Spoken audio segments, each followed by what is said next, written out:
Olá pessoal, tudo bem com vocês? Estamos aí juntos em mais um momento aqui para o nosso TJDFT. Eu vou estar com vocês hoje falando um pouquinho de processo civil. Quero dizer para vocês que eu tive que deixar esse vídeo gravadíssimo para vocês, porque neste exato momento estou em Porto de Galinhas, aqui no Pernambuco. Estou fazendo essa gravação aqui de Recife, vocês sabem que eu estou aqui, mas eu não poderia deixar, horrível, né? A minha participação com vocês. E para lembrá-los de estarem sempre sorrindo na caminhada, porque a caminhada é o que importa, não a chegada, né? A chegada necessariamente não importa. O que importa é o caminho. E a gente tem que fazer o nosso caminho sempre sorridente, sempre feliz, sempre, né, alegre. Para lembrá-los disso, fiz um slide bem fofolete aqui para vocês. Olha lá, para vocês estarem sempre, sempre, sempre sorrindo, tá? Olha só, pessoal, a gente vai conversar aqui sobre o nosso processo civil para o nosso TJDFT. Eu selecionei algumas questões, já deixei aqui algumas anotações previamente feitas para facilitar a nossa conversa. A gente tem aqui alguns itens. Vocês sabem que eu gosto muito de estudar a questão e os temas correlatos daquela questão, né? Eu gosto muito de não gosto de passar o gabarito para vocês e simplesmente ficar por ali. A gente precisa compreender alguns temas, compreender algumas situações específicas, e nisso a gente vai caminhando, a gente vai estudando, além do tema da questão, alguns temas que são correlatos. Eu devo estar participando aqui no chat de vocês, eu vou me organizar para isso, e qualquer dúvida eu vou tirando no chat aqui com vocês, tá bom? Então vamos ao nosso material aqui e vamos para a nossa primeira questão. Olha lá, questão de número 1. Tá vendo que a questão é uma questão extensa? É uma questão grande, é uma questão que comporta interpretação, é uma questão que você precisa ter um cuidadinho aí especial, tá? A FGV, ela gosta de cobrar questões contextualizadas. Questões ali contextualizadas com uma interpretação um pouquinho, exigindo um pouquinho mais de técnica interpretativa do candidato. Então é bom a gente ficar bem atento nessa parte. Nem todas as questões da FGV são questões contextualizadas, evidentemente, mas a maioria sim é contextualizada. Então eu selecionei para o nosso encontro hoje, da nossa maratona, algumas questões que possam nos dar um norte dessa questão da interpretação, tá? Apesar de serem questões longas, às vezes com uma redação extensa, às vezes com uma redação mais robusta, alguns termos truncados, a gente acaba compreendendo a dinâmica da banca a partir desse sistema. Se ela cobrar marque a alternativa correta sobre o tema X ou marque a alternativa incorreta sobre o tema X, está tranquilo, vai ficar mais fácil. Mas muitas vezes ela vai colocar uma situação casuística, uma situação hipotética para que você resolva. Essa primeira questão é uma questão que parece ser um pouquinho mais complicadinha, sabe? Porque ela envolve uns termos que podem ser ali mais dificultar um pouquinho mais a interpretação e você ter a sensação de que está cobrando um tema que você não sabe, mas você sabe. Vamos aqui ao material. Olha só. A gente tem aqui a questão que diz o seguinte: João, sócio oculto da sociedade em conta de participação, e você já fica, meu Deus, eu não sei esse negócio. Fique tranquilo, a questão não quer saber se você sabe empresarial. Você está dentro da prova de processo, tá? Desconfia que a sócia ostensiva, empreitada e empreendimentos LTDA, não está cumprindo as diretrizes operacionais pactuadas entre as partes, especificamente o repasse dos valores que dizem respeito ao sócio oculto. Preste atenção que quando a gente fala dessa situação aqui, você fica, ai meu Deus, empresarial, empresa, o que está querendo dizer? Na verdade, eu quero que você observe que existe um sujeito que tem um dinheiro para receber, não está recebendo da empresa que ele deveria receber, que é a sócia dele. Então, é uma situação altamente resolvível pelo judiciário. É um sujeito que tem um crédito para receber e que não está recebendo. e ele procura o advogado ou a advogada. Como é que fica essa história? Lembre sempre de fazer questão de prova grifando, tá? Ele procura, então, olha lá, ele procura, então, um advogado para que a situação seja resolvida com a máxima urgência, já que teve notícia que a sócia ostensiva, que é a devedora, vem se desfazendo de bens desde o início da pandemia da Covid-19. O advogado consultado considerou que a medida judicial mais adequada para tutelar os interesses do seu cliente seria a tutela cautelar antecedente.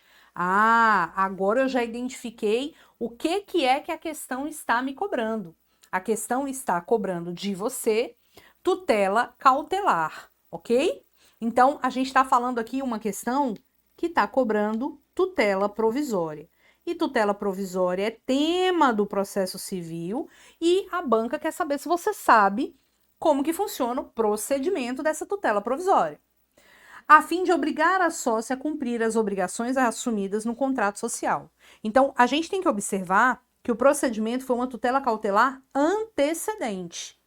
Roberta, eu tenho que saber o que é uma tutela cautelar? Sim.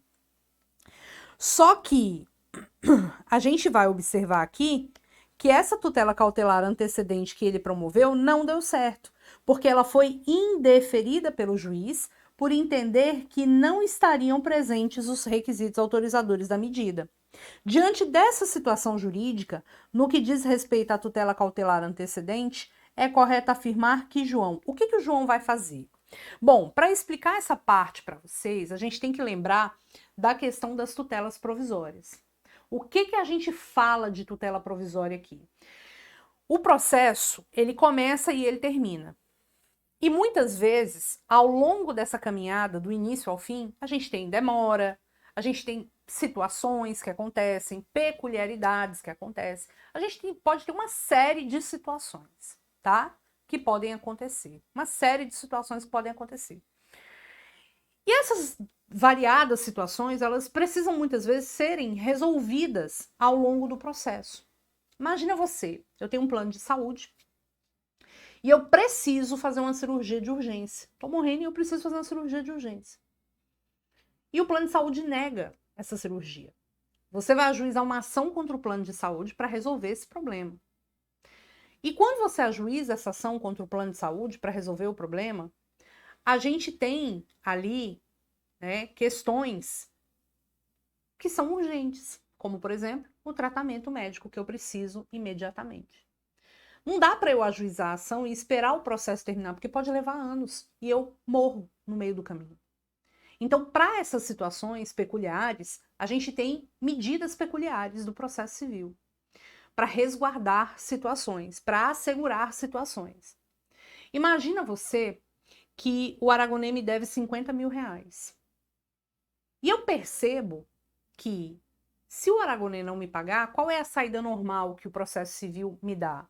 A saída normal é o processo civil falar assim, Roberta, o CPC falando comigo, se der errado e ele não te pagar, a gente vai penhorar os bens dele. Porque o devedor responde para com seus bens em caso de inadimplemento. É ou não é assim? É. A gente vai pegar os bens dessa pessoa. E aí, desculpe, suponha que antes de chegar nesse momento de penhora, que vai demorar. Não é da noite para o dia que resolve o processo. Tem atos, tem prazos, então a gente tem que esperar o momento certo. O Aragonê começa a dilapidar o patrimônio dele, no sentido de não pagar a dívida. E aí, como é que fica essa história? Eu preciso de uma medida para me ajudar. E pensando nessas situações peculiares, a gente tem as chamadas tutelas provisórias.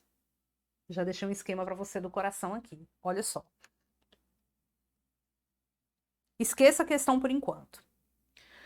Vamos lá. Tutela provisória tem previsão no artigo 294 a 311 do CPC. Coloquei um olhinho bem grande aqui porque é uma leitura mega obrigatória, tá? Leitura mega obrigatória. A tutela provisória, ela pode ser, vou pegar aqui o apontador para você não se perder aqui. A tutela provisória, ela pode ser antecipada ou cautelar. Essa é a verdade. Nós temos duas modalidades de tutela provisória, a antecipatória e a tutela cautelar. A tutela antecipatória, ela está sempre ligada ao direito que você está postulando no processo. Por isso que a gente chama de tutela satisfativa. A tutela cautelar, ela sempre protege o processo, não exatamente o direito que você está postulando, mas a estrutura processual. E a gente fala que ela é não satisfativa justamente por conta disso, né? A tutela não é satisfativa justamente por conta dessa situação. Ela não entrega o direito em si, ela entrega apenas uma proteção ao processo. O professor Fred Didier, ele costuma equiparar a tutela cautelar aos andames de uma obra. Imagina que a obra está aqui. Isso aqui é a obra, né? O nosso imóvel está sendo edificado. Pensa que o imóvel em si é o processo. E do lado aqui do processo, a gente tem os andaimes da obra. Quando a obra termina, os andaimes são retirados. A cautelar é mais ou menos isso. É uma situação de proteção para o processo, para que o processo termine e seja útil àquela pessoa que precisou do processo. Eu não estou, nas medidas cautelares, mexendo no direito discutido no processo, mas eu estou mexendo em situações ao derredor dessas questões para proteger o processo. Então, a tutela antecipada protege o direito, a medida cautelar protege o processo. Eu também gosto de usar, para diferenciar uma e outra, o exemplo da carne. Imagina que eu sou autora de uma ação e você réu da ação, ou ré da ação. E a gente está discutindo aqui um pedaço de carne. Estou com um pedaço de carne aqui na minha mão. E eu falo, excelência, esse pedaço de carne é meu. E você fala, não, excelência, esse pedaço de carne é meu. A gente está brigando pela carne. Eu que tenho o direito. Você diz, não, excelência, não é a Roberta, sou eu que tenho o direito. E o juiz está ali. Imagino que eu chego para o juiz e falo assim, excelência, eu sei que nós estamos discutindo um pedaço de carne, mas eu preciso que Vossa Excelência me conceda esse pedaço de carne agora para eu comê-lo, antes do processo terminar. Porque se o processo terminar, se eu for esperar o processo terminar, eu vou morrer de fome. E o juiz fala, ok. Eu pedi o próprio direito para usufruir daquele direito. Isso é uma tutela antecipada. Porque a tutela antecipada está ligada ao direito, como a gente colocou aqui. Agora, se eu falo, excelência, conceda um freezer para a gente guardar o pedaço de carne, para que quando o processo terminar ele seja útil, ele seja frutuoso. Nesse caso, a gente está diante de uma medida cautelar. Tudo bem? Perceba que a gente divide as tutelas provisórias em tutela provisória de urgência, que vai exigir para concessão o fumus boniuris e o periculum in mora. O fumus boniuris é a probabilidade do direito. Não dá para eu chegar e falar assim, eu quero, e o juiz vai conceder, não. Eu tenho que demonstrar a probabilidade do direito. Como que eu demonstro isso? Por meio de documentos, por exemplo.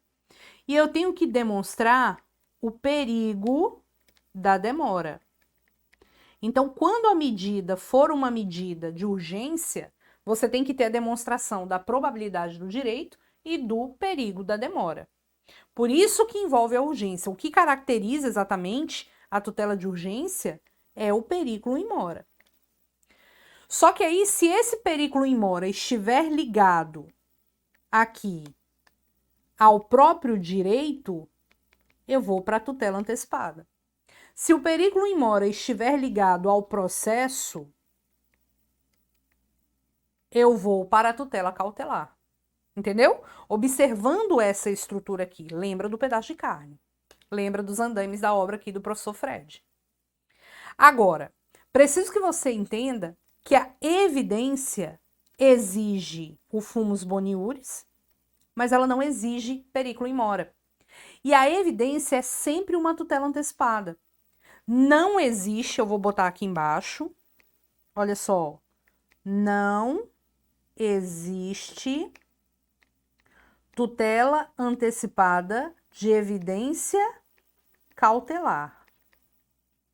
Não existe tutela antecipada de evidência cautelar. Não existe. Por quê? Porque a tutela de evidência é sempre uma tutela antecipada. A tutela de evidência é sempre uma tutela antecipada, tá? Tem previsão ali no artigo 311. Agora observe o seguinte: a concessão da tutela provisória pode ser uma concessão incidente, tá vendo aqui? Como pode ser uma concessão antecedente. Perceba que a tutela antecipada de urgência e a tutela cautelar, que por si só já é de urgência, né? Só tem ela, pode ser concedida em caráter antecedente. A evidência não. Por quê? Qual é a diferença em caráter incidente e em caráter antecedente? Em caráter incidente, a gente tem o processo que já está em andamento, que já está ali bonitinho, o processo está ali, né, tranquilo já ajuizei minha ação, e eu faço o pedido da tutela dentro do processo que já está em andamento. Por exemplo, eu já ajuizei minha ação contra o plano de saúde, uma ação de obrigação de fazer, e no ajuizamento dessa ação, eu faço o pedido da tutela antecipada contra o plano de saúde. Tranquilo. Quando em caráter incidente, incidentalmente, já dentro do processo, esse pedido pode ser feito em qualquer momento. Pode ser no início, no meio, já no fim, em sede de recurso. Qualquer momento, desde que cabível os requisitos. Em caráter antecedente, é o seguinte, eu gosto de dar um exemplo. Imagina você, uma pessoa, eu sou advogada, vocês sabem disso, uma pessoa chega no meu escritório numa quinta-feira, final do dia, e fala assim: doutora, meu pai tá morrendo e ele precisa de um leito de UTI. E o plano de saúde disse que não vai autorizar a internação dele na UTI porque o plano dele não cobre. Um exemplo.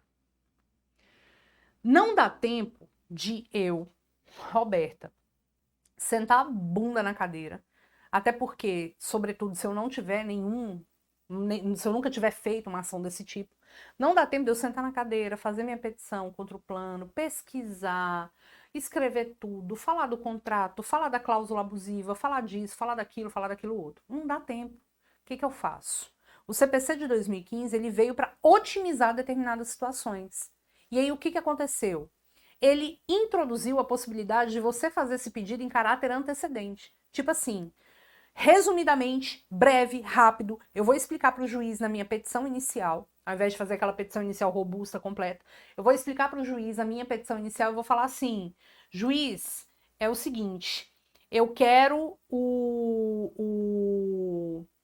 é que fala? Deixa eu botar em mim aqui. Eu quero a concessão da tutela, né? Por causa disso, daquilo, e pronto.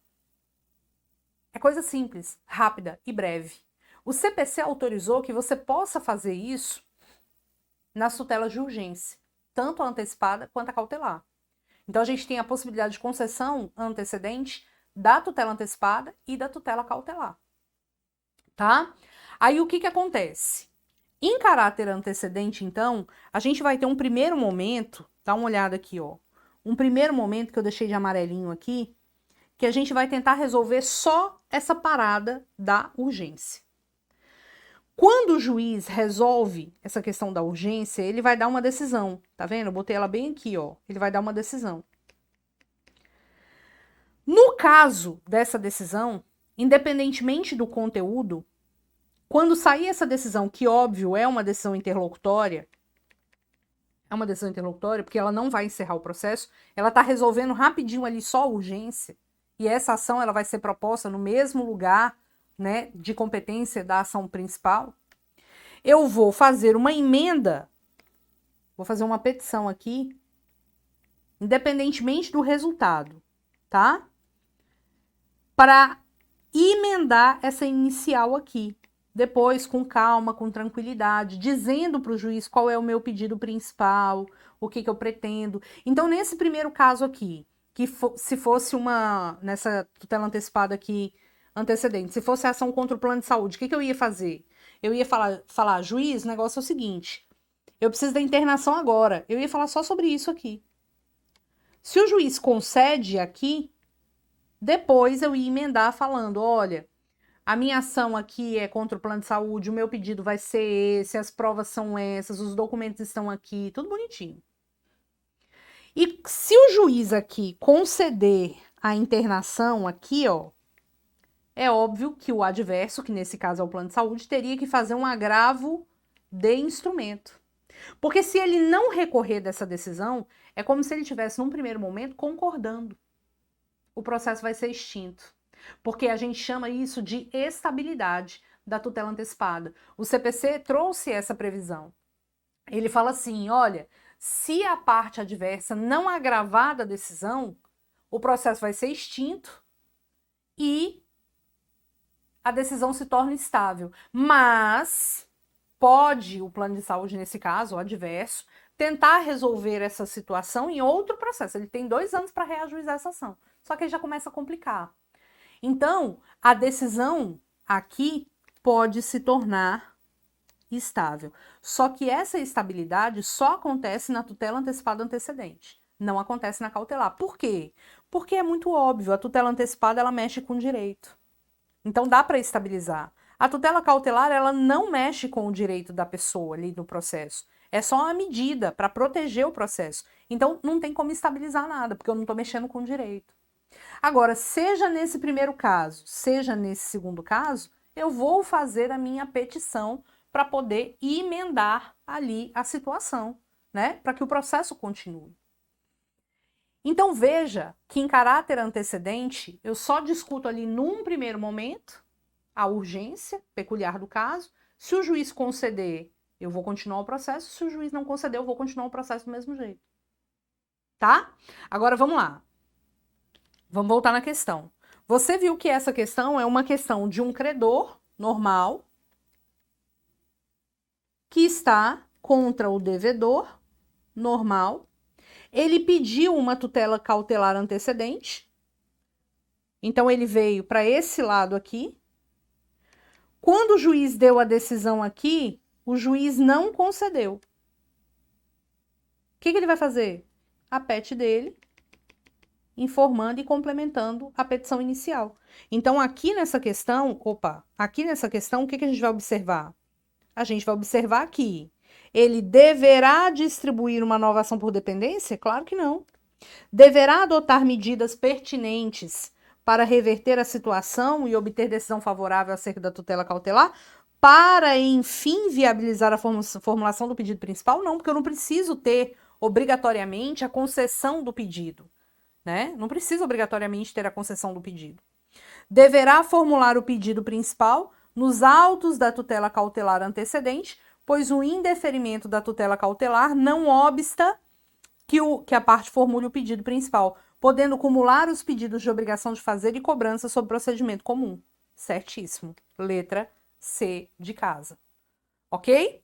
Deverá formular pedido principal nos autos da tutela cautelar antecedente, pois o indeferimento da tutela cautelar não impede a formulação do pedido principal. Porém, não poderá cumular pedidos. Gente, cumulação de pedidos significa deduzir vários pedidos dentro de uma petição. É claro que eu posso fazer isso. Não há impedimento para fazer isso. Tá de boa. Não precisará formular o pedido principal, pois a tutela cautelar já será automaticamente convolada. Gente, não. No processo civil, o que você não fala, o juiz não vai deduzir. O juiz não vai presumir.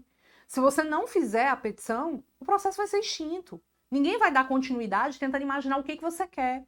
Porque dentro do processo civil, prepondera o princípio da demanda ou do dispositivo, mesma coisa.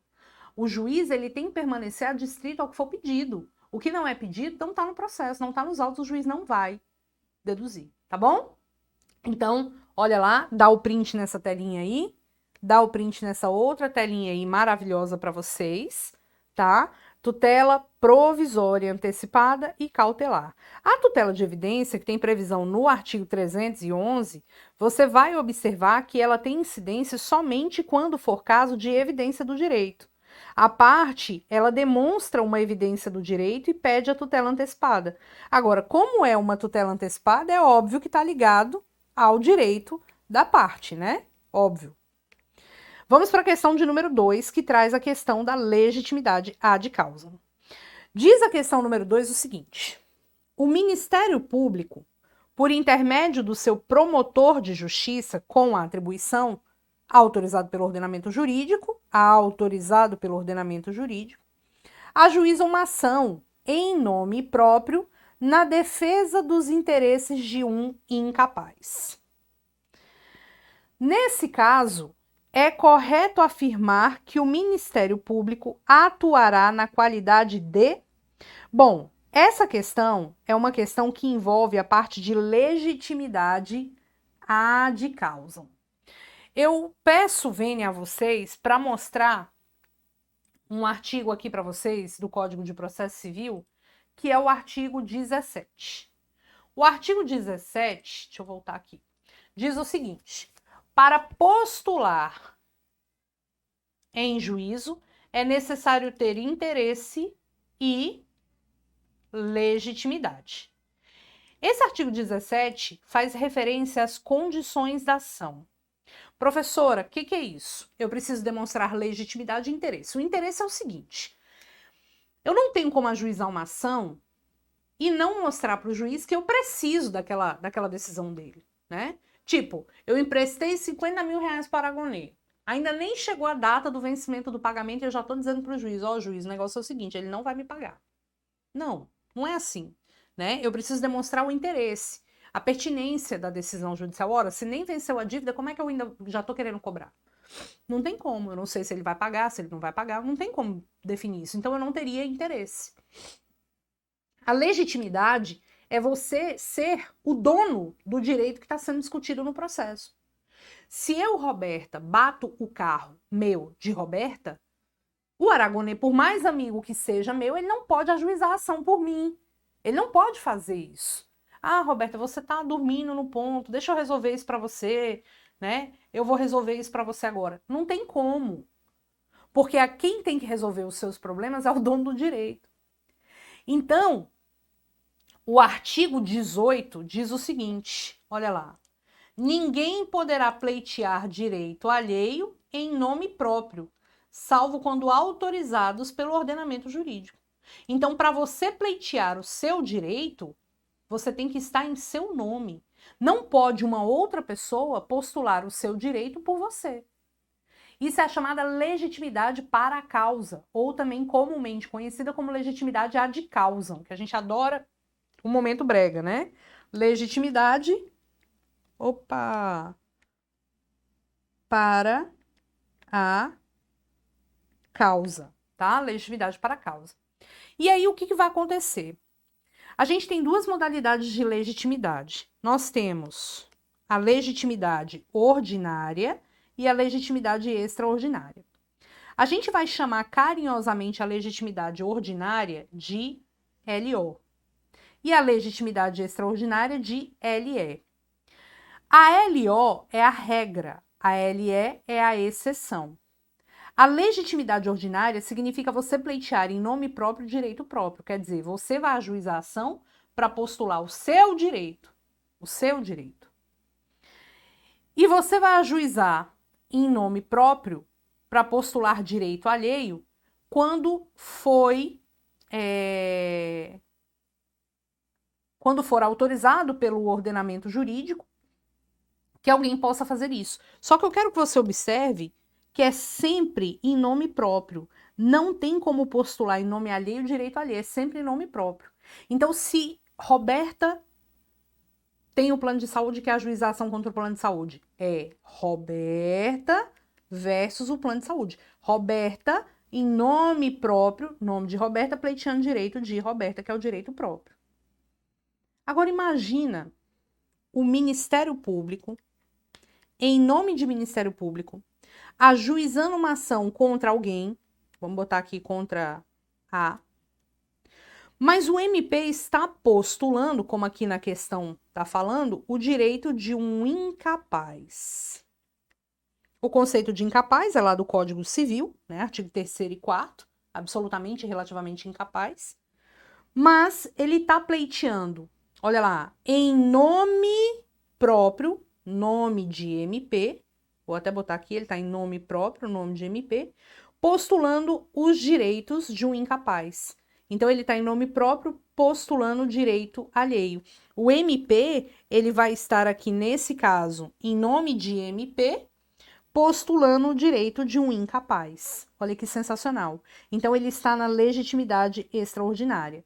Só que a legitimidade extraordinária, a gente vai observar aqui o Código de Processo Civil novamente, diz o seguinte, artigo 18, ninguém poderá pleitear direito alheio em nome próprio, salvo quando autorizado pelo ordenamento jurídico. Então, se ele está falando que ninguém poderá pleitear direito alheio em nome próprio, significa dizer que eu vou poder pleitear em nome próprio direito alheio somente quando o ordenamento jurídico autorizar. A gente chama a legitimidade extraordinária de LE, mas a LE vai acontecer, e aí eu coloquei o izinho aqui justamente para isso, quando a lei autorizar, ok? A gente chama também, e eu peço sua atenção para isso, a legitimidade extraordinária como substituição processual. É sinônimo. Então, quando eu falo o MP está atuando numa ação civil pública para proteção do direito coletivo ao meio ambiente. É o MP, em nome de MP, protegendo um direito alheio, que é um direito nosso. Ele é chamado de legitimado extraordinário. A lei autorizou que ele faça aquilo. Legitimado extraordinário é sinônimo de substituto processual. Substituição processual é legitimidade extraordinária. O sindicato que ajuiza uma ação para proteção do determinado direito de um sindicalizado. Ele está em nome próprio, sindicato, protegendo o direito do sindicalizado. Então, ele está em nome próprio, protegendo o direito alheio. Ali, ele também é um legitimado extraordinário. Ou seja, é a mesma coisa que falar de substituto processual. Agora, cuidado. Substituto processual é diferente de substituição de parte ou sucessão processual. Substituição de parte ou sucessão processual, mesma coisa. Imagina que eu tenho um processo de A versus D. Imagina que sai o D do processo, e entra no lugar dele o B. Isso é uma sucessão processual. Entendeu? Por um motivo qualquer, o autor ou o réu sai do processo e entra outro sujeito no lugar dele. Isso é substituição de parte, tá? Não confunda substituição de parte com substituição processual. Então, o MP, nesse caso aqui, ele é legitimado ativo ordinário? Ele está pleiteando em nome próprio, direito próprio? Não, errado. Ele é substituto processual, perfeito. O MP aqui, ele está na condição de legitimado extraordinário, de substituto processual, perfeito. Assistente litisconsocial, errado. Representante legal? Não. Quem seria o representante legal do menor, do incapaz aqui? O representante dele. Se menor, por exemplo, o pai ou a mãe, o genitor. Se for um menor sem o pai ou a mãe, um tutor. Se for um maior, o curador. Ele é sucessor processual? Não, porque sucessão processual é termo diferente de substituto processual. Sucessor processual seria o B, aqui nesse exemplo que a gente deu, que teria entrado no lugar do réu originário do processo. Certo? Questão 2, então, de buenas, show de bola, dá o print nessa tela. E vamos para a nossa próxima questão. Questão 3. Validamente citado por oficial de justiça em processo no qual foi deduzida a pretensão de cobrança de dívida, figurando como autor da ação o irmão do credor, o réu deixou de ofertar resposta no prazo legal. Nesse cenário, deverá o juiz, olha só, a gente tem uma ação aqui que foi proposta, preste atenção no texto. Validamente citado por oficial de justiça em processo no qual foi deduzida a pretensão de cobrança. Então, a gente tem uma ação de cobrança. Essa ação de cobrança foi promovida por A versus B. Quando a gente tem uma ação de cobrança, quem é que tem que ajuizar a ação? É o credor. Porque na ação de cobrança a gente está querendo cobrar uma dívida. Quem é que tem que ajuizar essa ação? O credor. Concorda? O credor tem que pedir a cobrança lá. Figurado como autor da ação, o irmão do credor. Ah, então o A, ele é irmão do credor.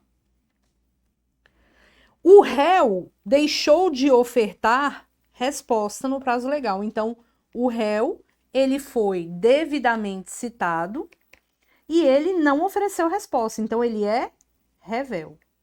A revelia, ela tem um efeito material que é a presunção de veracidade dos fatos alegados na inicial. Só que aqui tem um problema. Qual é o problema? O que a gente acabou de conversar. O problema faz referência à questão anterior. Como a gente mencionou, no artigo 17 do Código de Processo Civil, a gente tem que, para postular em juízo, é necessário ter interesse e legitimidade. E uma pessoa só vai poder pleitear em nome próprio de direito alheio quando autorizado pelo ordenamento jurídico. Você acha que uma mera cobrança é autorizada pelo ordenamento jurídico que seja cobrada pelo irmão da pessoa? Não. O autor dessa ação aqui, que é o irmão do credor, para quem assiste desenho, é irmão do Jorel, né? Irmão do credor, ele não tem legitimidade. E aí, enquanto que no artigo 17 a gente trabalha as condições da ação como legitimidade e interesse, nos termos do que a gente conversou nessa questão aqui anterior, a gente vai observar o seguinte, a gente vai observar que a legitimidade não existe. Se faltar legitimidade ou interesse, a ausência desses elementos gera a extinção do processo sem mérito. Roberto, o que é a questão do mérito? Sempre falo, mérito, pedido e objeto são sinônimos. Mérito, pedido e objeto são sinônimos, tá?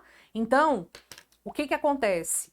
Se o juiz julga o mérito, ele está julgando o pedido. Se o juiz não julga o mérito, ele não está julgando o pedido. Nesse caso aqui, ele vai ou não vai julgar o pedido? Claro que não, porque se o autor, por mais que o réu tenha sido revel, a gente tem um vício ali, né? Um vício ali que é extremamente importante, né? A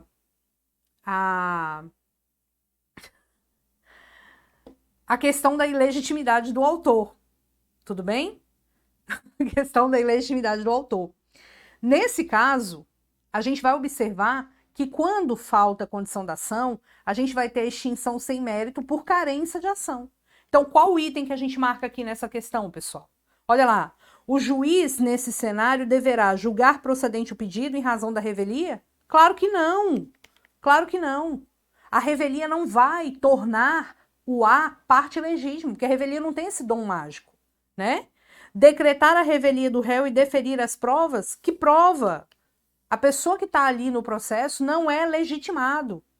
Determinar a abertura de vista dos autos da Defensoria Pública? Por quê? Porque o réu aqui é revel.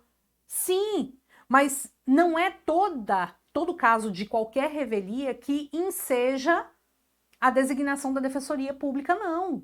A gente tem um artigo importante aqui, que é o 72, tá? O 72 diz o seguinte, o juiz nomeará curador especial ao incapaz, quando, né, tiver esse problema aqui do representante ou os interesses colidirem com aquele, e também ao réu preso que seja revel, ou o réu revel citado por edital hora certa. Veja que não é qualquer caso de revelia, é o réu preso revel ou o réu que foi submetido a uma citação ficta por edital ou hora certa e não apresentou defesa. Não é qualquer caso de revelia que chama a Defensoria Pública, não, porque a curadoria especial é uma das atividades da Defensoria Pública. Aqui, a gente vai observar que ele foi devidamente citado por oficial de justiça, mas mesmo assim, a gente tem um vício muito mais grave. Determinar a renovação da citação por quê? Para quê? Não faz sentido. Julgar extinto o feito sem resolução do mérito, em razão da carência da ação. Carência de ação ou carência acionária, mesma coisa. Isso consta no artigo 485 do Código de Processo Civil. Ok? Dá o print nessa tela e vamos seguir para a nossa próxima questão, questão 4. A questão 4 é uma questão que trabalha processo de execução, né? Eu vou aproveitar essa questão para fazer uma abordagem geralzona aqui sobre processo de execução. Quando você recorre ao judiciário porque você tem um problema. Ninguém vai ajuizar uma ação porque não tem o que fazer, porque acordou com ódio do mundo e vai ajuizar uma ação possessória. Não, você ajuiza uma ação porque você precisa daquela tutela judicial. Então, quando você pensa em uma demanda judicial, você pensa em uma crise, né? Você está em uma crise. E que crise é essa? Vamos lá. A gente pode ter uma crise de certeza ou uma crise de inadimplemento. Se a crise for de certeza, você vai buscar o processo de conhecimento. Se a crise for de inadimplemento, você vai buscar o processo de execução, né? O fato é que, para te explicar essas crises, eu vou te dar um exemplozinho básico. Deixa eu aparecer aqui inteira. Vou te dar um exemplozinho básico. Imagina que o Aragonês fala assim para mim: Roberta, me empresta 50 mil reais.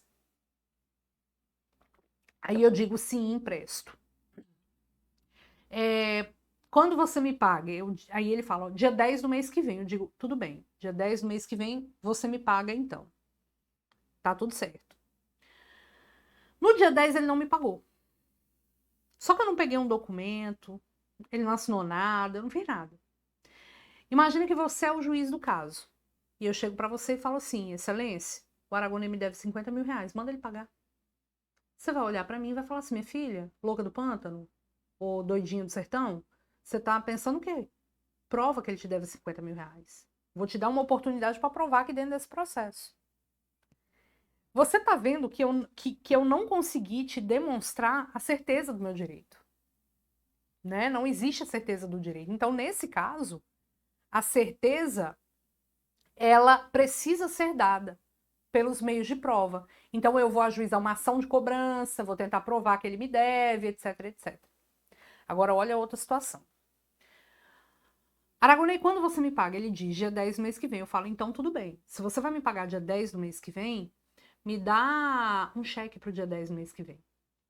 Aí eu chego o dia 10, eu deposito o cheque e ele foi devolvido sem fundo. Cheque devolvido sem fundo. O que eu faço? Vou ajuizar uma ação. Se você é o juiz da causa, ou juíza da causa, e eu chego e falo: excelência, olha aqui o cheque do Aragonês. Ah, é porque meu papel é verde. Se eu falo: excelência, olha aqui o cheque do Aragonês. Aqui. Ele não me pagou.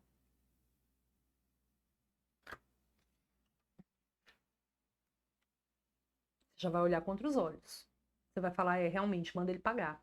Por quê? Porque eu te apresentei um documento que a lei fala: esse documento já confere a certeza do direito. Então, enquanto que eu não tenho esse documento, eu vou ter que buscar a certeza. Se eu já tenho esse documento, eu não vou pedir a certeza, eu não tenho que provar. Eu já tenho a regra do inadimplemento, eu vou buscar a execução da obrigação que está prevista naquele documento. Esse documento recebe o nome de título executivo. Se esse título executivo sair de um processo de conhecimento, como por exemplo, naquele primeiro caso, o Aragonês não me deu documento nenhum, eu ajuizei a ação de cobrança contra ele, eu provei que ele é o devedor e o juiz deu uma sentença dizendo que ele tem que pagar. A sentença do juiz é um título executivo, que a gente chama de título executivo judicial, tá? Se ele sai do processo de conhecimento, a gente fala que é um título executivo judicial, tá? Agora, se ele sai, né, esse documento sai de um documento extrajudicial, mas que a lei confere essa eficácia executiva, a própria lei dá essa eficácia executiva, o que a gente vai ter? Uma ação de execução. Então, no primeiro caso, eu ajuizei a ação de cobrança, o processo rolou, o juiz reconheceu que o Aragonês tem que me pagar. Se ele não me pagar, eu vou entrar com o quê? Eu vou entrar com o cumprimento de sentença. tá? Se ele não me pagar, eu vou entrar com cumprimento de sentença. Agora, se ele me paga, o processo termina. Agora, se ele não me paga, o juiz tem como adivinhar que ele não me pagou? Não, eu tenho que informar porque o juiz não é mãe de Ná, não adivinha. Então, eu vou seguir a regragem do artigo 523. O que o 523 fala? O 523 vai dizer o seguinte, vamos pegar aqui o nosso CPC e vamos aqui no 523. O 523 diz o seguinte: no caso de condenação em quantia certa ou já fixada em liquidação, e no caso de decisão sobre parcela em controvérsia, o cumprimento definitivo da sentença far-se-á a requerimento do exequente, sendo o executado intimado para pagamento do débito no prazo de 15 dias, acrescido de custas, se houver. Se ele não faz o pagamento voluntário no prazo de 15 dias, a gente vai ter o acréscimo de uma multa de 10% e também de honorários de advogado de 10%. Esse é o 523. Então, eu vou informar para o juiz e o juiz vai dar, vou falar, olha, juiz, você condenou, ele não pagou. Eu vou informar, o juiz vai dar 15 dias para ele pagar. Se ele não pagar nesses 15 dias, a gente vai incluir a multa de 10% e os honorários também de 10% do cumprimento de sentença. Mas a pergunta que não quer calar é, o Aragonês, nesse caso, poderia apresentar uma defesa dentro do processo? Ele poderia apresentar a defesa dele dentro do processo? Poderia. Ele poderia apresentar a defesa dele dentro do processo. Mas qual seria a defesa dele? A defesa, no cumprimento de sentença, é chamada de impugnação. É chamada de impugnação. E a impugnação pode ser em 15 dias, né? Então, depois do período ali dele de cumprimento voluntário, ele não cumpriu, ele pode apresentar a impugnação dele, tá? No prazo de 15 dias. Então, essa é a questão do cumprimento de sentença. Agora, Roberta, e se ele tivesse te dado um cheque? Eu entraria com a ação de execução, eu iria fazer minha petição inicial, ia juntar o título executivo, ia pedir a citação do Aragonês para fazer o pagamento. Se ele não fizesse o pagamento, a gente buscava penhora. Ele também pode apresentar a defesa dele? Ele também pode apresentar a defesa dele? Pode apresentar a defesa dele. Só que a defesa dele aqui vai ser por meio de embargos do devedor ou embargos à execução. E nesse caso, a defesa dele vai ser por meio de embargos, e embargos não é uma defesa feita dentro do próprio processo como é a impugnação. Os embargos, ele constitui uma verdadeira ação judicial de conhecimento. Então, a defesa do executado na ação de execução é por meio de uma outra ação de conhecimento, que seria os embargos do devedor. Agora, perceba o seguinte, na impugnação aqui, que o Aragonês apresenta, ele pode alegar a defesa que ele já fez aqui atrás anteriormente? Não, porque ele já teve esse momento de alegar, não deu certo, tanto que ele perdeu. Ele pode alegar impugnação de defesas relacionadas ao cumprimento de sentença. Ele não pode alegar matérias outras fora do cumprimento de sentença, nem renovar defesas anteriormente feitas na fase de conhecimento. E essa defesa, por exemplo, ele pode alegar, tá me cobrando a mais. Só que se ele alega essa cobrança a mais, que é chamada de excesso na execução, ele tem que comprovar o valor que seria o valor correto, né? Então, ele pode alegar na impugnação as defesas que seriam pertinentes à questão já anteriormente, que seriam pertinentes apenas à parte de execução, e não a questões já anteriormente decididas em grau de processo de conhecimento. Tá? Então, a questão aqui está perguntando o seguinte, no caso de condenação em quantia certa, o cumprimento definitivo da sentença far-se-á a requerimento do exequente, beleza, sendo executado intimado para pagar o débito ou, após esse prazo, se quiser oferecer sua impugnação. Nesse cenário, é correto afirmar que os referidos prazos são de 15 dias e 15 dias. A gente marca aqui na questão 4 o quê? 10 dias para pagar? Errado. 10 dias para pagar? Errado. 5 dias para pagar? Errado. 5 dias para pagar? Errado. 15 dias para pagar e mais 15 dias para oferecer impugnação. Show de bola, letra E. Lembrando que o executado, nem na impugnação e nem nos embargos, precisa assegurar o juízo para oferecer sua defesa. Ele não precisa oferecer penhora, ok? E aí, eu vou deixar para vocês aqui o gabarito da questão número 5. É uma questão que eu peço que vocês leiam, tá? Letra D. Façam uma forcinha para ler os artigos 914, 829 e 833 para buscar a resposta. E também a questão de número 6, tá? Que é letra E, e eu quero uma forcinha para a leitura do artigo 76 do Código de Processo Civil, que fala da correção das irregularidades. E eu fico por aqui, eu espero que vocês tenham gostado da nossa maratona aqui, estejam gostando ainda. Permaneçam sempre ligados no canal do Gran Cursos Online, sempre muito conteúdo feito com muito carinho, especialmente para você, tá bom? Beijo, beijo no coração, fiquem com Deus, até a próxima, tchau!